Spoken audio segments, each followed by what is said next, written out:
మొన్నటికి మొన్న కర్నూలు బస్సు విషాదం తీసుకున్నట్లయితే గనక ఆ బైకర్ అర్ధరాత్రి మద్యాన్ని కొనుగోలు చేసి ఆ మద్యం మత్తులో బైక్ నడిపి పరోక్షంగా 19 మంది ప్రాణాలు పోవడానికి కారణం అవ్వలేదా? దానికి కారణం ఈ నకిలీ మద్యం కాదా? ఈ మద్యం మాఫియా కాదా? అసలు హైవే పక్కన బెల్ట్ షాపులు నడుపుతారా మీరు? అలా చేయొచ్చా? మీకు బాధ్యత లేదా ప్రజల ప్రాణాల పట్ల? ముఖ్యంగా ఈ బెల్ట్ షాపులపై మాకు కొన్ని ప్రశ్నలు ఉన్నాయి. ఆ ప్రశ్నలకి సమాధానం చెప్పే దమ్ము, సమాధానం చెప్పే సత్తా ఈ కూటమి ప్రభుత్వానికి ఉంటే సమాధానం చెప్పండి. కొన్ని ప్రశ్నలు ఉన్నాయి మాకు. కర్నూలు బస్సు ప్రమాదానికి సంబంధించి రాష్ట్ర ప్రభుత్వం సమాధానం చెప్పగలరా? మీరు దీనికి బాధ్యత తీసుకుని మీరు సమాధానం చెప్పగలరా? మద్యం విచ్చలవిడిగా అమ్మడం వల్లే ఈ ప్రమాదం జరగలేదా? దీన్ని మీరు కాదనగలరా? అలాగే మీ విచ్చలవిడి విక్రయాల వల్ల, హైవేల్లో మద్యం అమ్మడం వల్ల ఈ ప్రమాదం జరిగింది. ఇది రాష్ట్ర ప్రభుత్వం బాధ్యతారాహిత్యం కాదా? హైవేకి అత్యంత సమీపంలో అసలు మద్యం షాపులు ఎందుకు నిర్వహిస్తున్నారు మీరు?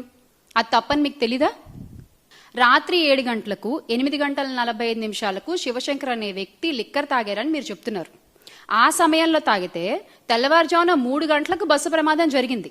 ప్రభుత్వ వాదన పేలవంగా ఉంది కదా, ఈ విషయం మీకు అర్థం కావట్లేదా? మీరు చెప్పేటువంటి వాదన ఏదైతే ఉందో, మీరు చేసేటువంటి వాదన అది ఎంత పేలవంగా ఉంది. అది దొరికిపోతున్నారు కదా మీరే అక్కడ. లక్ష్మీపురంలో బెల్ట్ షాప్ నిర్వహిస్తున్న మాట వాస్తవం కాదా? బెల్ట్ షాప్ నిర్వహిస్తున్న వ్యక్తి తన ఇంటి సీసీ కెమెరా కూడా పెట్టారు. మరి ఎందుకు మీరు ఆ ఫుటేజ్ బయట పెట్టట్లేదు? ఎందుకు ఆ వ్యక్తిని మీరు విచారించట్లేదు? అంటే ఈ నిజాలు బయటకు వస్తే మీ లోసుకులు బయటపడతాయనా? మీ తప్పు బయటపడుతుందనా? లక్ష్మీపురంలో ఉన్నది 1 కాదు 2 కాదు, ఏకంగా 3 బెల్ట్ షాపులు ఉన్నాయి. ఇది నిజం కాదా? దీన్ని మీరు కాదనగలరా? రాష్ట్రంలో ములకల్ చెరువులో నకిలీ మద్యం ఘటన బయటపడిన తర్వాత హడావిడిగా మీరు క్యూఆర్ కోడ్ అనే దాన్ని తీసుకొచ్చారు. కానీ మీరు విడుదల చేసిన క్యూఆర్ కోడ్ని చెకింగ్ చేసినట్టుగా మనకెక్కడ కూడా వీడియోలో కనిపించలేదు. ఆ క్యూఆర్ కోడ్ని చెక్ చేస్తున్నట్లుగా ఎక్కడ రిలీజ్ చేసిన వీడియోలో ఎక్కడ కనిపించట్లేదు. అంటే మీరు ఓన్లీ ఆర్డర్లు మాత్రమే ఇస్తారు. అవి అమలవుతున్నాయి సరిగ్గా అని మీ ఎల్లో మీడియాలో రాసేస్తారు, అబద్ధ ప్రచారాలు చేసేస్తారు. అది నిజం అని చెప్పి ప్రజలు నమ్మేయాలి, అంతేనా? లిక్కర్ షాపులు నిర్వహించేది టీడీపీ వాళ్లే, బెల్ట్ షాపులు పెట్టి అమ్మేది టీడీపీ వాళ్లే. అలాంటప్పుడు ఎవరు క్యూఆర్ కోడ్ను స్కాన్ చేస్తారు? మీకు దమ్ముంటే ఆన్సర్ చేయండి క్వశ్చన్. ఎవరు క్యూఆర్ కోడ్ని స్కాన్ చేస్తారు? ఎవరు నిజాన్ని బయట పెడతారు? రాష్ట్ర వ్యాప్తంగా ఈ రోజున 1 కాదు 2 కాదు 1,50,000కు పైగా బెల్ట్ షాపులు అనధికారికంగా నడుస్తున్నాయి. లిక్కర్ అమ్మేటప్పుడు ఆ క్యూఆర్ కోడ్ స్కాన్, అది కూడా ఇందాక మనం మాట్లాడుకున్నట్టు ఎవరు స్కాన్ చేస్తారు ఆ క్యూఆర్ కోడ్? మొత్తం అంతా మీ మనుషులే, మీ పార్టీ వాళ్లే, మీ నాయకులే, మీ కార్యకర్తలు నడుపుతున్నారు. ఎవరు క్యూఆర్ కోడ్ స్కాన్ చేస్తారు? మన జగన్మోహన్ రెడ్డి గారు చెప్పినట్టు ఎలా ఉంటుందంటే అది దొంగ చేతికి తాళాలు ఇచ్చినట్టుగా ఉంటుంది.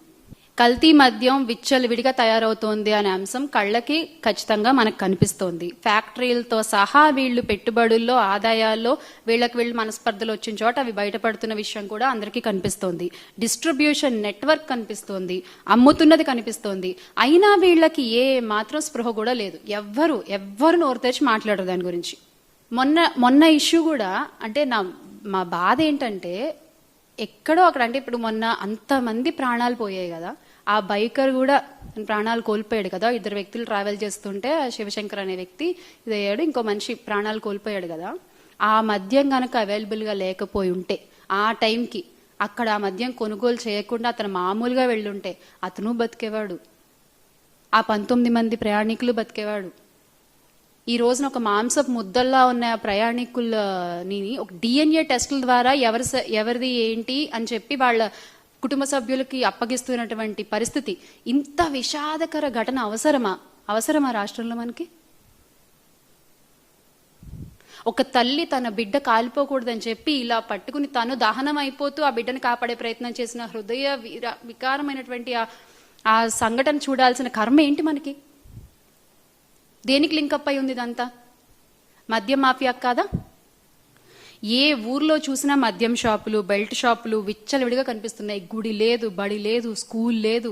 ఇందాక చెప్పినట్టు హైవే రేడియోస్లో ఎక్కడ పడితే అక్కడ మీరు అందుబాటులో ఉంచి తాగొద్దు అంటే ఎవరు వింటారండి?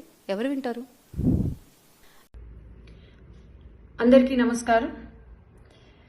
మొన్న జరిగిన బస్సు ప్రమాదంలో 19 మంది ప్రాణాలు కోల్పోవడం, ఆ ప్రమాదం జరిగిన తర్వాత ఇంకా ఆ సంఘటన కూడా మర్చిపోలేని పరిస్థితి. ప్రతి నిమిషం ఆ సంఘటన గుర్తు చేసుకొని నిద్ర లేని రాత్రులు ప్రతి ఒక్కరం గడుపుతున్నాం.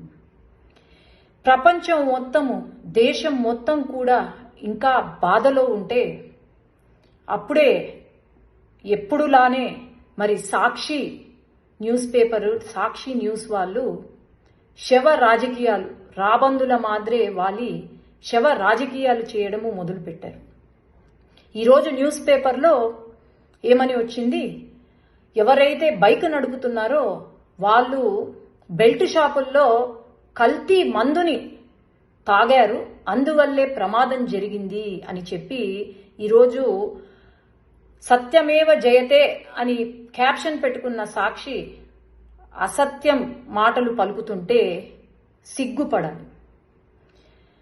ఏమన్నారండి, బెల్ట్ షాపులో పర్చేస్ చేశారు, అది మిడ్ నైట్ అంటే 12 దాటిన తర్వాత 2:30-3 గంటలకు మద్యము, కల్తీ మద్యాన్ని కొన్నారు, అందుకే ఈ యాక్సిడెంట్ జరిగింది అని చెప్పి నిజ నిజాలు తెలుసుకొని ఒక సాక్షి న్యూస్ పేపర్ కానీ న్యూస్ ఛానల్ని కానీ ఒక మహిళను అడుగుతుంది, భారతమ్మ నేను మీకు ఒకటే చెప్పేది, మీరు నిజంగా రాజకీయాల్లో ముందుకు రావాలి అని అనుకుంటే నిజం చూపియండి, కానీ అసత్యం చూపించొద్దండి. ఈ అసత్య ప్రచారాలు చూపించే మీకు 11 సీట్లు వచ్చాయి. ఇంకా ఇలానే కంటిన్యూ అవుతే మీకు ఆ ఒక్క సీటు కూడా రాదు అని నేను చెప్తున్నాను.